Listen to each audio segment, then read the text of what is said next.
Open gash on my chin so deep that you could see my bone. My room looks like a murder scene. Like, my room literally looks like someone was murdered in it. There was so much blood. No, because he said that he undressed me. My boyfriend's really upset with me. Did you tell him what we did that night? We can't always be looking over our shoulders and suspecting every single soul we come across as if there's a bounty on our heads or something just because we're women. But unfortunately, if you're a member of the female community, you can never tell when just one night out will lead to waking up with your bed and walls smeared with your own blood and looking at yourself in the mirror just to see your reflection staring back at you with a shattered jaw. But before you listen to Sierra's story of how this happened to her, bear in mind that you guys might be divided over this because you might question if the guy actually did it or not. Here's my story on how I broke my jaw.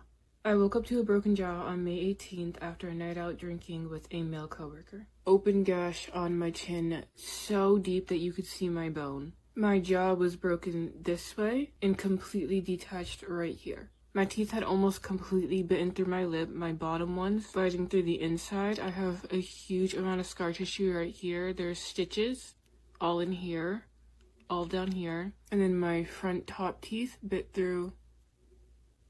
I don't know if you can see the scar tissue. My front tooth completely came out, root and all, and then I chipped my other front tooth, and there is a molar that is chipped on the inside. That was all of my injuries though. I didn't break any other bones, didn't crack my fingers, I had nails on, didn't lose a nail, just a lot of bruising. On Saturday night, May 17th, me and my coworker decided to go out for drinks after work. Yes, he was a male. Yes, it was our first time hanging out. Yes, that was my first mistake. We decided to go to a bar that my friend was working at. When we arrived to the bar, it was completely empty. There was like no one there and my friend was leaving. So the three of us left together in one car to go to a new club. The line was really long. My friend didn't want to wait, so she left me and my coworker there, which I never, ever, ever blamed her for or was mad at her for or felt any type of way towards. Me and my coworker finally make our way inside the club after waiting like 25 minutes, and we immediately head to the bar. He orders us 2 shots each and a tequila soda, and that is literally the only thing I remember from that entire night. I will say that we were drinking in the car before we got to the bar, so I did not get there stone cold sober.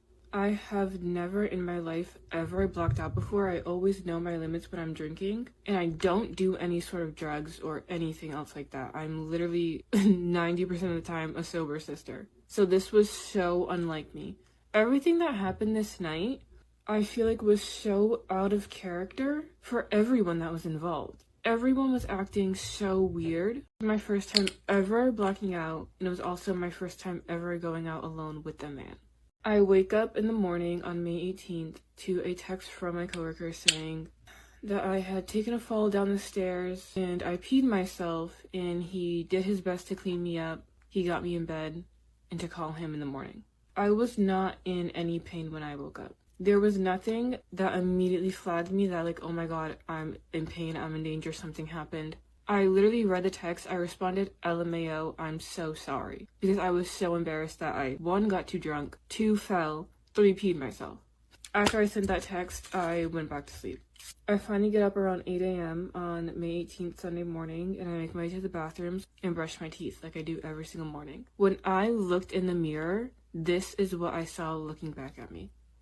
I didn't even know, I don't even remember like my first initial thought. I don't process things very well. So guess what the first thing I did was? I proceeded to brush my teeth. Literally jaw hanging off, and I'm like, oh yeah, I'm texting my best friend and I'm like, I'm so calm about the entire thing, which is bizarre. And I'm like, oh my god, my teeth are gone. And she's like, what the fuck are you talking about? And I'm just texting her and I'm like, oh my god, dude, my teeth are literally gone. She's like, send me a picture. I send her a picture. She immediately starts freaking out because she's not one to stay calm. She starts freaking out, as she should, honestly. And I go downstairs and I finally notice that my room looks like a murder scene. Like, my room literally looks like someone was murdered. There was so much blood all over my carpet. My carpet's white. All over my bed. Like, literally, the whole thing was covered in blood. Smeared on the wall, down the stairs. There was blood on the floor. There was blood everywhere. I wish I took pictures. I didn't take pictures of anything. I was so ill-prepared. I end up texting my coworker and I'm like, what the fuck happened? Like, I know you said I fell, but what the fuck happened? Like, what happened? He obviously doesn't answer because he's still sleeping. Whatever I was wearing, I woke up in a bathrobe. I woke up with my hair in a bun, all my jewelry was off, my makeup was off, my contacts were out. I don't know if I was so blacked out that I didn't feel the pain of my jaw and I continued to get unready for bed, or if no, because he said that he undressed me. I think the scariest part is not knowing what happened to me when he brought me home. And we have Ring camera footage of him getting me in the house, and I am so annihilated, I am so obliterated, I can't even walk. It's insane to see myself like that because I've never been like that. But I had to be somewhat still conscious because I had to tell him where I lived, give him the keys to get in the house. We got back to the house around 2:45, and then he walked back out to his car at 2:53. So 8 minutes after we got in my house, he walked back to his car at 8:53, grabbed something, and then came back in, and he didn't leave again until almost 4 a.m. where he's walking out with his bloody t-shirt, and then he leaves. The scariest part is that he refuses to tell anyone what happened that night. I texted him a million times. He kept saying, I took a fall. I think what baffles me the most is, like, you see I took a fall. I'm completely annihilated. I don't even probably know what's going on. He saw that my tooth was missing. He knows I'm bleeding a lot. His t-shirt was covered in blood if he was trying to clean me up. You left me there. He left me there bleeding in my bed. I woke up to so much. I also was drinking, so my blood was thinner. I could have bled out that night. The human decency. You could have just slept on my daybed. I have a second bed in my room. You could have slept and stayed with me for the night. You could have taken me to the hospital. You could have called the ambulance. Or you could have seen if anyone else was home. I live with other people and he knew that. The fact that he just cleaned me up and put me to bed is ridiculous. It's crazy. I could have died. I literally could have died that night and no one would have known what would happen. Now I have questions. Guys, I have questions. Something smells fishy. So let's get this straight here. This guy gets her home and a few minutes later he goes to get something from his car. And I can tell that this fall that broke her jaw did not happen the first time he got her in the house because his shirt was not bloody when he went to his car the first time. It was only when he came out the second time after spending about 6 hours in her house with her that we see that his shirt is stained. So this fall clearly happened inside the house the second time he went in. And from the way Sierra describes what her house looked like when she woke up, it's obvious the injuries were very serious the moment they occurred. So my question is, why did he not raise an alarm, call the ambulance, do something? Like, did he not realize that if this woman had passed away that night and the police had come into her apartment the way it looked, that the mere footage of them walking to her apartment would have singled him out as a suspect? I mean, why take that risk if you're innocent? Why take such a risk if you actually have nothing to hide? My coworker is being so dodgy with answering questions. I'm asking him what happened after I fell. Did I fall when I first got there? What did I do? Did I know that I fell? Like, was I acting like I was drugged or was I just drunk? Like, I told him I was at the hospital. Like, I think I'm gonna get like a drug test, like whatever. And he's like, yeah, do it. And then he pulls the, well, you did leave me for 15 minutes at the club. And I was like, what do you mean I left you? And he's like, you went and talked to other people like for 20 minutes. I end up calling my boyfriend and he picks me up and immediately takes me to the hospital. We end up going to Boston Hospital. Thankfully, my boyfriend's mother works in hospitals. She was able to get me a private room. I check in around 7 p.m. and let me just say, I've already used the bathroom at this point. I brushed my teeth. I took a shower before we went to the Boston Hospital. There was so much blood in my hair and just everywhere. They're asking if I want to do a grape kit and I'm like, no, because in my head, let me say again, for the first 3 days, I did not think anyone was the villain at all. In my head, I also thought that nothing like that would ever happen to me. It's never even crossed my mind that I could be in danger like that. I don't ever think about myself like that at all in those situations. So at first I said no. My boyfriend and everyone asked the hospital a million times to please take blood samples and test me to see if I've been drugged. They took literally 12 blood samples. This was my arm from how many blood samples they took from me. And we made it very, very, very clear, like, please drug test me. We get the test results back from the hospital, and those mother effers didn't even test me for drugs. They tested me for alcohol, which, like, and then they tested me for some sort of psychosis medicine.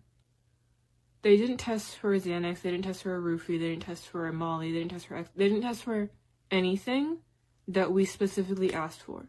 Like, what did you do with my 12 samples of blood? What do you mean you didn't freaking test me when I'm sitting here debating a grape kit? I'm telling you I don't remember my night. I'm coming in with a broken jaw. I end up getting discharged from the hospital. Literally everybody is telling me, you need to file a police report. You need to get the police involved. So we open the police report. I tell them everything. I give them all the screenshots that I have. I give them everything. And they're like, okay, like, we're gonna go to the club. We're gonna see if they have the footage. We're gonna do everything that we can to help you. Days go by and I don't hear anything from the police. Mind you, my coworker texted me again, checking up on me, asking if I was okay. We called the detective days later and we're like, hey, anything? They say they went to the club to get the footage, but they got new security systems on the 21st, so all that footage is gone. I broke my jaw on the 18th. So all that footage is gone. I think clubs don't like sharing footage because it makes them look bad. They don't want to be known as the place where a girl got roofied, taken home and assaulted, and woken up with a broken jaw. You know what I mean? They don't want any smoke. So they got a new system. Could the police have pushed harder? I don't know. Do they actually care? Probably not. My detective was also a fucking man, so they're like, so that's out of the board. Like, a drug test would really help. And we're like, well, we tried to get a drug test. The hospital didn't test us. A hair test, maybe we can go that route, hoping that they would help with the expenses, because it's like $700 for a fucking hair test. We're on our own. We're on our own with that. Hospital won't help. The police won't help. Insurance won't help. No one's gonna help us cover the hair test. So then we're like, well, did you pull my coworker in? Did you get his side of the story? He was like, we reached out to him. He said he was going to come in. He never did. This was days ago. And I remember I was texting him and I was trying to get the story from him. I have a boyfriend and I didn't know if anything happened between me and my coworker that night. So I was trying to get that out of him. And by doing so, I was kind of setting it up to be like, you know, my boyfriend's really upset with me. Did you tell him what we did that night? My boyfriend knew all this. We were just trying to get my coworker and see if he would admit that something happened. And he said, no, I didn't tell him anything, but do you remember now? And I was like, oh my god, like, did something fucking happen? Because I don't remember. And when we told the police that, they told me to stop contacting him. So we didn't go any further with that, even though I think I could have got something out of him. The whole thing really stresses me out because we don't know when I fell and broke my jaw, right? He could have got me home and I could have immediately fell and broke my jaw. Or he could have got me home, he could have done something to me. I could have been going to the bathroom and then fell and broke my jaw. Do you know what I mean? We don't know anything because he wouldn't tell us the fucking story.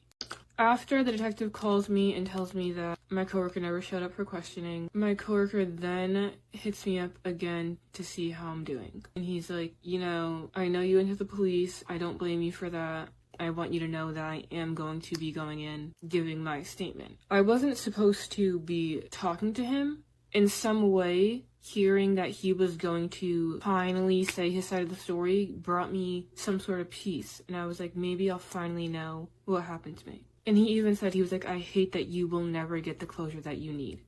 What do you mean you hate I'll never get it? You can fucking give it to me. Like, you can tell me every single thing that happened that night. Unless you magically don't remember anymore either. Like, it was like he was just playing games. He doesn't understand that, like, I broke my jaw. My life has been on pause for the last 6 weeks. Literally was couch ridden for 2 weeks. I couldn't even move. I was crying. I was having panic attacks. Like, and he's saying, I'm sorry, you'll never get the closure you need. You can give that to me. It doesn't make any sense. You see, no matter how much I'm trying to not accuse a man who may be innocent, it's proving very difficult to give him the benefit of the doubt when he's keeping his lips sealed about something he claims was not his fault. In my opinion, I suspect that this is a case of a culprit choosing silence in order not to run the risk of his story not adding up in case he has to tell it multiple times. You know, we have seen that this is the case with people who try to lie about a crime they have committed. Their made-up stories begin to change and show holes when further questions are thrown at them, and that's how they get caught. I really think that is what is going on here, and this guy is trying to protect himself by not even saying anything at all. Now, Sierra has chosen to go legal with this. According to her updates on TikTok, you can go and check her out. Her name is Sierra Rose on TikTok. So let me know what you think in the comments, because the video ends here for today. Don't forget to hit the like and subscribe buttons and turn on your notifications if you liked hanging out with me today and you want us to do this again. Until our next video, take care and bye-bye.